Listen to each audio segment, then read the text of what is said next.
നമസ്കാരം. കായംകുളം MLA ആയ U പ്രതിഭയുടെ മകൻ 21 വയസ്സുള്ള കനിവ് എന്ന് പറഞ്ഞ കുട്ടി കഞ്ചാവ് വലിച്ചു അല്ലെങ്കിൽ കൂട്ടുകാരുമൊത്ത് കഞ്ചാവ് പങ്കുവച്ചു എന്നുള്ളതിൻ്റെ അടിസ്ഥാനത്തിൽ ആ കുട്ടിയെ എക്സൈസ് കമ്മീഷണർ അറസ്റ്റ് ചെയ്യുകയുണ്ടായി.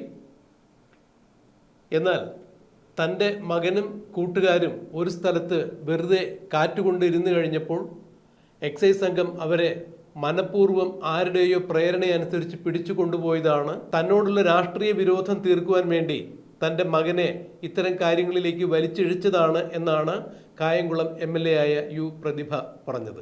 ആരാണ് യു പ്രതിഭയുടെ രാഷ്ട്രീയ എതിരാളി, ഏത് എതിരാളിയുടെ ഭാഗത്തു നിന്നാണ് ഇങ്ങനെ എക്സൈസിലേക്ക് ഒരു വിളി പോയത് എന്നുള്ളതൊന്നും പ്രതിഭ എടുത്തു പറയുന്നില്ല. എന്തായാലും MLAയുടെ മകൻ കഞ്ചാവ് ഉപയോഗിച്ചു എന്ന് എക്സൈസുകാർ മനസ്സിലാക്കുകയും അവർ അയാളെ പിടിച്ചു കൊണ്ടുപോവുകയും ചെയ്തു.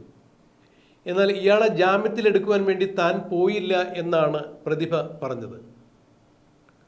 എൻ്റെ മകൻ തെറ്റുകാരനല്ല എന്ന് എനിക്കറിയാം, അതുപോലെ തന്നെ അയാളെ കഞ്ചാവ് കേസിൽ അറസ്റ്റ് ചെയ്ത് കൊണ്ടുപോയ എക്സൈസ് ഡിപ്പാർട്ട്മെൻറ്റിനുമെല്ലാം ഇക്കാര്യം ബോധ്യമായി. അതുകൊണ്ട് കുറച്ചു നേരം അവരെ അവിടെ സ്റ്റേഷനിൽ ഇരുത്തിയിട്ട് എന്നെ വിളിച്ചു പറയുകയുണ്ടായി. എന്നാൽ ഞാൻ അവരോട് പറഞ്ഞത് ഇങ്ങനെയാണ് എന്നാണ് പ്രതിഭ മാധ്യമങ്ങളോട് പറഞ്ഞത്. നിങ്ങൾ എന്തായാലും പിടിച്ചു കൊണ്ടുപോയതല്ലേ, കുറച്ചു നേരം നിങ്ങൾ അവിടെ ഇരുത്തിക്കുള്ളൂ, എൻ്റെ മകൻ നീതിമാനാണ് എന്നെനിക്കറിയാം. പക്ഷെ പ്രതിഭ പിന്നീട് മാധ്യമങ്ങൾക്ക് നേരെ കുരച്ചു ചാടുന്ന കാഴ്ചയാണ് നമ്മൾ കണ്ടത്. മാധ്യമപ്രവർത്തകരെ ശവന്തീനികൾ എന്നാണ് യു പ്രതിഭ വിശേഷിപ്പിച്ചത്. മാധ്യമപ്രവർത്തകർ ശവന്തീനികളാണ്, അവർ എൻ്റെ മകനെ കൊത്തിപ്പറിക്കുന്നു, എൻ്റെ മകൻ ചെയ്യാത്ത ഒരു കുറ്റത്തിനാണ് ഇപ്പോൾ കഞ്ചാവ് കേസിൽ പെടുത്തിയിരിക്കുന്നത് എന്ന് സാമൂഹ്യ മാധ്യമങ്ങളിൽ വന്ന് യു പ്രതിഭ അലമുറയിടുന്ന കാഴ്ച നമുക്ക് കാണാൻ സാധിക്കുമായിരുന്നു. അനീതിക്കെതിരെ, അഴിമതിക്കെതിരെ, ലഹരിക്കെതിരെ സന്ധിയില്ലാ സമരവുമായി രംഗത്ത് വന്ന ഇടതുപക്ഷ പ്രസ്ഥാനത്തിൻ്റെ വക്താവായി നിന്നുകൊണ്ട് ആർക്കാണ് ഇങ്ങനെ സംസാരിക്കാൻ കഴിയുക എന്നുള്ളതാണ് മറ്റൊരു കാര്യം. അതെന്ത് തന്നെയായാലും പ്രതിഭയുടെ മകനെ അറസ്റ്റ് ചെയ്ത excise deputy commissioner P. Jayarajan എന്ന ഉദ്യോഗസ്ഥനെ പിണറായി വിജയൻ ഇപ്പോൾ മലപ്പുറത്തേക്ക് സ്ഥലം മാറ്റിയിരിക്കുന്നു. സേനയിൽ PK ജയരാജൻ ജോലി ചെയ്യാൻ തുടങ്ങിയിട്ട് വർഷങ്ങളായി. നല്ല ഉദ്യോഗസ്ഥൻ എന്ന ട്രാക്ക് റെക്കോർഡുള്ള ആൾ തന്നെയാണ്. സ്വദേശം കൊല്ലമാണ്. കൊല്ലത്ത് തനിക്ക് ജോലി ചെയ്യുവാനുള്ള ഒരു അവസരം ഉണ്ടാകണം എന്നാണ് PK ജയരാജൻ പറഞ്ഞിരുന്നത്. കാരണം ഇനി അദ്ദേഹത്തിന് സർവീസ് പൂർത്തിയാക്കാൻ 5-6 മാസം മാത്രമാണ് ബാക്കിയുള്ളത്. സാധാരണ സർക്കാർ ഉദ്യോഗസ്ഥർക്ക് 5-6 മാസം മാത്രം സർവീസിൽ സേവനകാലം ഉള്ളൂ എങ്കിൽ അവരെ സ്വന്തം സ്ഥലത്തേക്ക് സ്ഥലം മാറ്റുന്ന ഒരു പ്രക്രിയ സർക്കാർ സർവീസിൽ കാണാറുണ്ട്. സ്വന്തം സ്ഥലത്ത് ജോലി ചെയ്യുവാനുള്ള അവസാന നാളുകളിൽ സ്വന്തം സ്ഥലത്ത് ജോലി ചെയ്യാനുള്ള സൗകര്യം ഒരുക്കി കൊടുക്കാറുണ്ട്. ഇത് ഒരു കാരണവശാലും PK ജയരാജൻ്റെ ജീവിതത്തിലുണ്ടായില്ല. എന്നാൽ കൊല്ലം ജില്ലയോട് തൊട്ടടുത്ത് കിടക്കുന്ന ആലപ്പുഴ ജില്ലയിൽ ജോലി നോക്കുവാനുള്ള ഭാഗ്യം അദ്ദേഹത്തിനുണ്ടായി.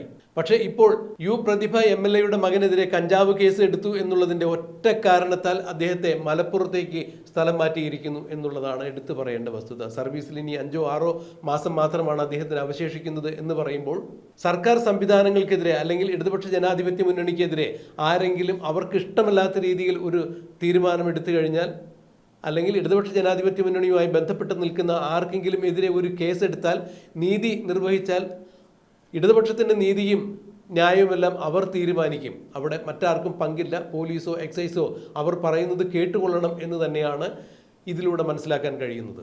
യു പ്രതിഭയുടെ മകന് എതിരെ കഞ്ചാവ് കേസിൽ ഒരു കേസെടുത്തു കഴിഞ്ഞപ്പോൾ കേസെടുത്ത എക്സൈസ് ഡെപ്യൂട്ടി കമ്മീഷണറെ PK ജയരാജനെ മലപ്പുറത്തേക്ക് സ്ഥലം മാറ്റിയ കാഴ്ചയാണ് ഇപ്പോൾ കാണാൻ സാധിക്കുന്നത്. പിണറായി വിജയനെ സംബന്ധിച്ചിടത്തോളം പിണറായി വിജയനെതിരെ നിൽക്കുന്ന അല്ലെങ്കിൽ പിണറായി വിജയന്റെ പാർട്ടിക്കാർക്ക് എതിരെ നിൽക്കുന്ന ആര് തന്നെയായാലും അവർ തനിക്ക് മുകളിൽ വളരണ്ട, അല്ലെങ്കിൽ താൻ പറയുന്ന ചൊൽപ്പടിക്ക് നിന്ന് പ്രവർത്തിച്ചാൽ മതി എന്ന ധാർഷ്ട്യത്തോടു കൂടി തന്നെയാണ് എപ്പോഴും അദ്ദേഹം മുഖ്യമന്ത്രി കസേരയിലിരുന്ന് ഭരിക്കുന്നത്. ആഭ്യന്തര വകുപ്പും പിണറായി വിജയന്റെ കയ്യിൽ തന്നെയാണ്.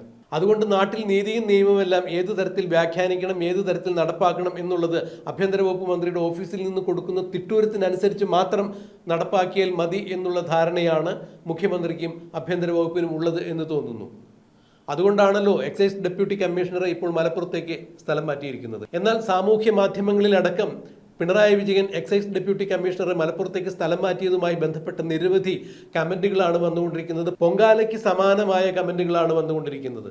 ചിലർ ഇത്തരത്തിൽ കൂടി അഭിപ്രായപ്പെടുന്നുണ്ട്. കാരണം ADM നവീൻ ബാബുവിനെ യാത്രയപ്പ് ചടങ്ങ് കഴിഞ്ഞ് പത്തനംതിട്ടയിലേക്ക്, സ്വന്തം നാടായ മലയാലപ്പുഴയിലേക്ക് പറഞ്ഞയക്കാതിരുന്ന CPMന്റെ കെടുകാര്യസ്ഥത അല്ലെങ്കിൽ CPMന്റെ അക്രമ രാഷ്ട്രീയം PK ജയരാജന്റെ കാര്യത്തിൽ ഉണ്ടാകാതിരിക്കട്ടെ, മലപ്പുറത്ത് ജോലിയിൽ തുടരുന്ന സമയത്ത് മറ്റൊരു നവീൻ ബാബു ആയി മാറാതിരിക്കട്ടെ, PK ജയരാജൻ, നവീൻ ബാബുവിന്റെ വിധി PK ജയരാജൻ ഉണ്ടാകാതിരിക്കട്ടെ എന്നാണ് ഇപ്പോൾ സാമൂഹ്യ മാധ്യമങ്ങളിലടക്കം മുഖ്യമന്ത്രിയുടെ ഈ സ്ഥലം മാറ്റത്തെക്കുറിച്ച് പലരും കമന്റുകൾ ഇട്ടുകൊണ്ടിരിക്കുന്നത്. എന്തായാലും പ്രതിഭ MLAയുടെ മകനെ കഞ്ചാവ് കേസിൽ അകത്തിട്ട് എക്സൈസ് ഡെപ്യൂട്ടി കമ്മീഷണർക്ക് മലപ്പുറത്തേക്ക് ജോലി ചെയ്യുവാൻ വേണ്ടി ട്രാൻസ്ഫർ ആക്കിയ പിണറായി വിജയന്റെ നീതിബോധത്തെക്കുറിച്ചാണ് ഇപ്പോൾ പലരും കമന്റുകൾ ഇട്ടുകൊണ്ടിരിക്കുന്നത്. എന്തായാലും സാമൂഹ്യ മാധ്യമങ്ങളിൽ വരുന്ന കമന്റ് പോലെ തന്നെ ഇനി മറ്റൊരു നവീൻ ബാബു ആയി PK ജയരാജന്റെ വിധി മാറാതിരിക്കട്ടെ എന്ന് മാത്രം നമുക്ക് ആശംസിക്കാം, പ്രാർത്ഥിക്കാം.